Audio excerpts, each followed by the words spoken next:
Hello भाई लोग, introduction में क्या रखा है, चलिए काम की बात करते हैं। आज का जो हमारा टॉपिक का नेम है वो है एम्पियर के परिपथीय नियम के अनुप्रयोग। ये काफ़ी ही इम्पोर्टेंट टॉपिक है, ठीक है। ये हमारा मेन टॉपिक का नेम है। हमने एम्पियर का परिपथीय नियम पढ़ लिया है, तो आज हम पढ़ रहे हैं एम्पियर के परिपथीय नियम के अनुप्रयोग। एम्पियर के जो परिपथीय नियम के अनुप्रयोग हैं वो 3 अनुप्रयोग हैं। जैसे कि आप लोग पहले चैप्टर में पढ़े होंगे गॉस का प्रमेय। गॉस के प्रमेय के भी 3-4 अनुप्रयोग थे, उसी तरह एम्पियर का परिपथीय नियम, इसके भी 3 अनुप्रयोग हैं। जिसमें पहला अनुप्रयोग है सीधे लंबे धारावाही तार के समीप चुंबकीय क्षेत्र, जो आज हम पढ़ने वाले हैं। और इसका दूसरा अनुप्रयोग है लंबी धारावाही परिनालिका के कारण चुंबकीय क्षेत्र। एम्पियर के परिपथीय नियम के अनुप्रयोग के अंतर्गत पहला ये है और दूसरा ये। और जिसका तीसरा अनुप्रयोग आता है धारावाही टोरॉइड के कारण चुंबकीय क्षेत्र। एम्पियर के ये परिपथीय नियम के अनुप्रयोग, ये तीनों टॉपिक ही काफ़ी ही इम्पोर्टेंट है। हर साल बोर्ड में इन तीनों टॉपिक में से एक टॉपिक तो पूछा ही जाता है। तो आज हम पढ़ेंगे सीधे लंबे धारावाही तार के समीप चुंबकीय क्षेत्र। तो चलिए स्टार्ट करते हैं। सबसे पहले देख लेते हैं कि क्वेश्चन एग्जाम में किस टाइप से पूछा जाता है। क्वेश्चन आपको इस टाइप से पूछा जाएगा कि एम्पियर का परिपथीय नियम की सहायता से लंबे ऋजुरेखी धारावाही चालक तार के समीप चुंबकीय क्षेत्र की तीव्रता के लिए व्यंजक ज्ञात कीजिए। ठीक है, क्वेश्चन को आपको बारीकियों से समझना है, क्वेश्चन में ही आंसर छुपा होता है। क्वेश्चन क्या बोल रहा है, एम्पियर का परिपथीय नियम की सहायता से, तो मतलब यहाँ पर एम्पियर का परिपथीय नियम लगेगा जो मैंने आपको पहले पढ़ा चुका हूँ। तो चलिए स्टार्ट करते हैं। सबसे पहले मान लेते हैं कि कोई एक्स वाई एक चालक तार है। मान लेते हैं कि इस चालक तार पे एक बिंदु O है जिसका केंद्र क्या है, O है। मान लेते हैं कि कोई बिंदु O है, इससे r दूरी पर एक बिंदु P है जिस पर हमको क्या ज्ञात करना है, चुंबकीय क्षेत्र की तीव्रता। तो चलिए इसको भी मैं यहाँ पास लिख देता हूँ। माना एक्स वाई एक चालक तार है। अब इस चालक तार से बिंदु O से r दूरी पर एक बिंदु P है जिस पर हमको चुंबकीय क्षेत्र की तीव्रता ज्ञात करनी है। अब ये एक्स वाई एक चालक तार है, इसमें मान लेते हैं हम I विद्युत धारा प्रवाहित करते हैं, विद्युत धारा I प्रवाहित करते हैं। और साथ ही इस बिंदु O को केंद्र मानकर r त्रिज्या का एक वृत्त का निर्माण करते हैं इस तरह से।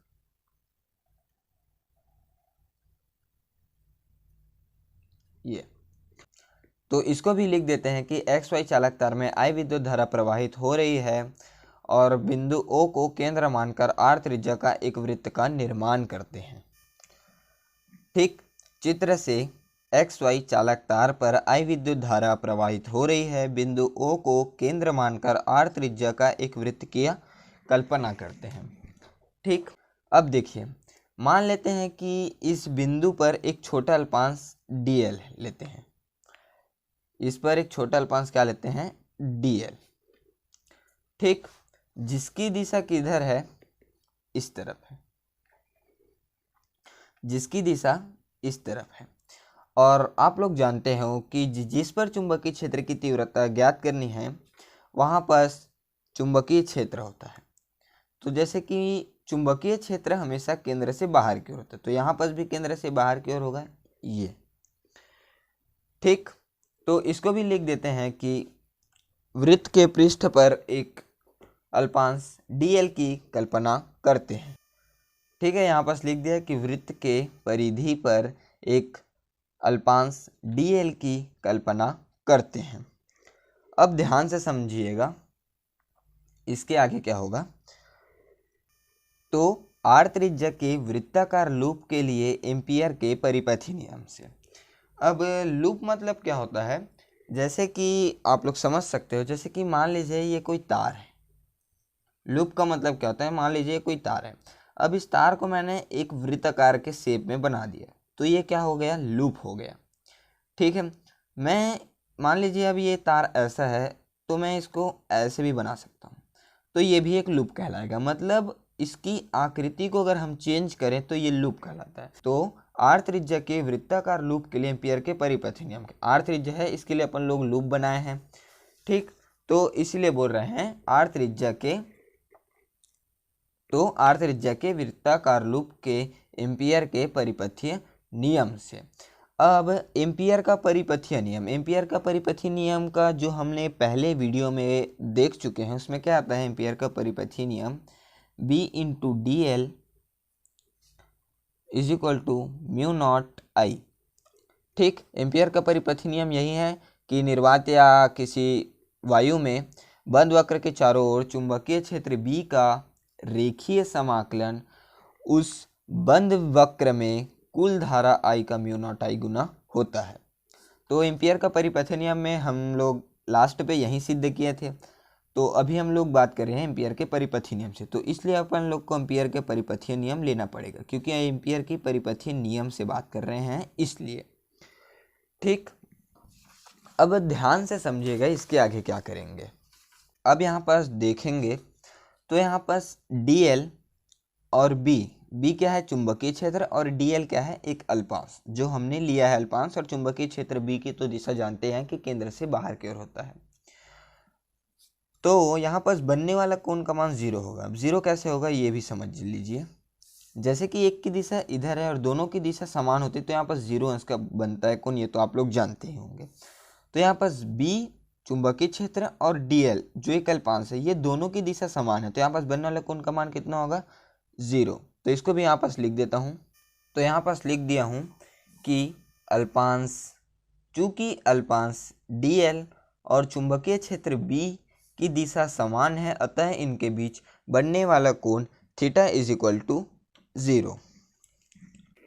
तो किसकी दिशा, B इंटू DL की दिशा समान है।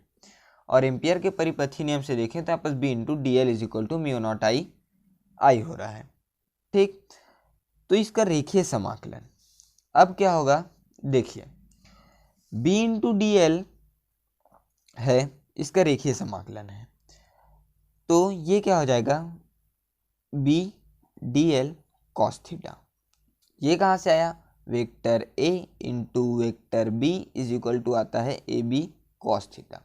ये तो हम लोग जानते हैं, तो ये भी वेक्टर के फॉर्म में है, इसलिए इसका भी बन गया B D L cos theta. अब B डी एल इन दोनों की दिशा है ना, दोनों की दिशा तो समान है, तो थीटा इज इक्वल टू 0 यहाँ पास लिखे हैं, थीटा इज इक्वल टू 0, तो कॉस की जगह, कॉस थीटा की जगह क्या लिखेंगे, कॉस 0। तो ये हो जाएगा B into D L cos 0। अब हम लोग जानते हैं कि कॉस 0 का मान कितना होता है, 1, तो कॉस 0 का मान हो गया 1, तो ये क्या बच गया, B डी एल, और ये कॉस 0 का मान हो गया 1। ठीक, और ये 10 का 10। अब क्या होगा, dl के सापेक्ष हो रहा है ना समाकलन, तो b कांस्टेंट है तो ये बाहर निकल गया, तो ये हो गया dl, b into D L, ये 10 का 10। अब देखिए ध्यान से समझिएगा कि इसके आगे अपन लोग क्या करेंगे। देखिए dl के सापेक्ष हो रहा है और हम लोग dl यहाँ पर चित्र से क्या लिए हैं, एक अल्पांश, तो हम लोग मात्र एक छोटे से अल्पांश के लिए निकाले हैं dl। तो हमको अगर संपूर्ण का मतलब चाहिए चुंबकीय क्षेत्र में, अभी हम लोगों ने निकाला है एक छोटे से अल्पांश से गुजरने वाला चुंबकीय क्षेत्र। अब हमको निकालना है पूरे वृत्त से गुजरने वाला चुंबकीय फ्लक्स, तो dl का समाकलन कर देंगे। तो समाकलन करेंगे dl का, तो ये क्या हो जाएगा, b इंटू 2πr। अब ये 2πr क्यों लिखे भाई, वृत्त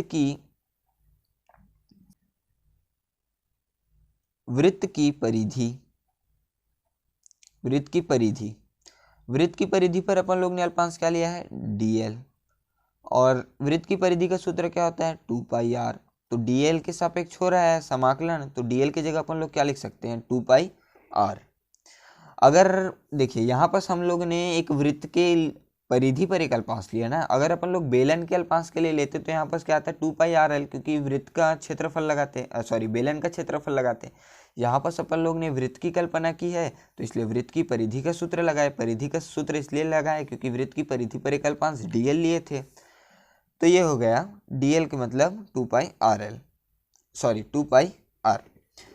अब क्या होगा, अगर आप लोग ध्यान से देखेंगे तो समीकरण 1। अब समीकरण 1 कहाँ है? तो मान लीजिए कि ये समीकरण 1 है, जो एम्पियर के परिपथी नियम से ले गए थे वो एक समीकरण 1 है, और ये जो अभी आया है वो समीकरण इसको 2 देते हैं। तो समीकरण 1 व 2 से left hand side is equal to left hand side, तो right hand side is equal to right hand side. समीकरण 1 में देख सकते हैं इसका लेफ्ट हैंड साइड क्या है, b का रेखीय समाकलन और dl, और इधर भी सेम वही है। तो लेफ्ट हैंड साइड जब बराबर है तो राइट हैंड साइड भी बराबर होंगे। जैसे कि आप इसका उदाहरण समझ सकते हो कि मान लीजिए ये कोई एक आदमी है और ये दूसरा आदमी है। अब ये दोनों आदमी के लेफ्ट हैंड साइड, दोनों के लेफ्ट हैंड साइड बराबर है तो राइट हैंड साइड भी बराबर। भाई इसका एक ये हाथ बराबर है और इसका भी ये हाथ बराबर है, तो ये हाथ भी तो बराबर होंगे। क्या ये हाथ बड़ा ये हाथ छोटा होगा? क्या ये हाथ बड़ा ये हाथ छोटा होगा? नहीं। इसमें जब लेफ्ट हैंड साइड दोनों के बराबर होंगे, मतलब लेफ्ट हैंड साइड जितना बड़ा है इसका भी लेफ्ट हैंड साइड उतना ही बड़ा है, तो इनके दोनों के भी राइट हैंड साइड भी उतने ही बड़े होंगे। तो ये उदाहरण के लिए था। इसी तरह यहाँ पास जब लेफ्ट हैंड साइड बराबर हैं तो राइट हैंड साइड भी बराबर होंगे। ठीक, तो राइट हैंड में क्या है? अब b into 2 pi r is equal to right hand side इसका क्या है? Mu naught I. तो ये म्यू नॉट आई, दोनों के राइट हैंड साइड को बराबर कर दिए। अब हमको चाहिए चुंबकीय क्षेत्र की तीव्रता। तो चुंबकीय क्षेत्र किससे दर्शाते हैं? b से। तो ये क्या हो जाएगा?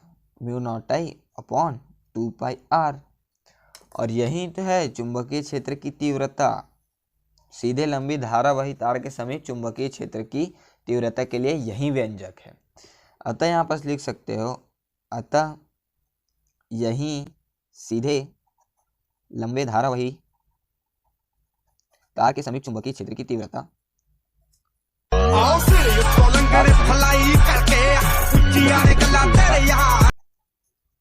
चुंबकीय क्षेत्र की तीव्रता के लिए व्यंजक है।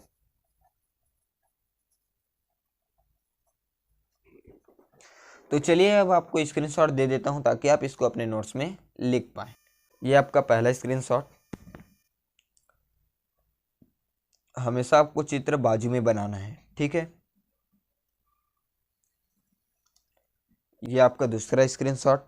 यहाँ पास आप चित्र का नाम भी लिख सकते हो कि सीधे लंबे धारावाही तार के समीप चुंबकीय क्षेत्र, ठीक।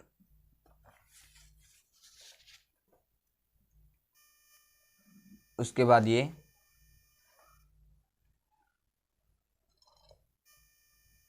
उसके बाद ये,